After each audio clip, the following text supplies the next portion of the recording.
সকাল সকাল নিয়ে বসে গেছি আলু থাসা আর মাড় ভাতের বাসাম। এখন মাঠে করতে যাইতে হবে কাম, তাই হাতে ধরেছি কাস্তা। আর এই দেখো আমাদের গ্রামের রাস্তা, নো সাইকেল নো গাড়ি, হাঁটতে হাঁটতে পৌঁছে গেলি খসলা বাড়ি।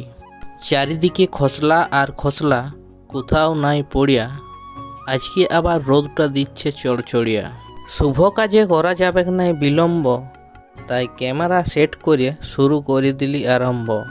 মাড় ভাতের দমে ফুল এনার্জিতে চলছে খসলা কাটা, বাট কিছুক্ষণ পরে ভারী হয়ে গেল পা দুটা।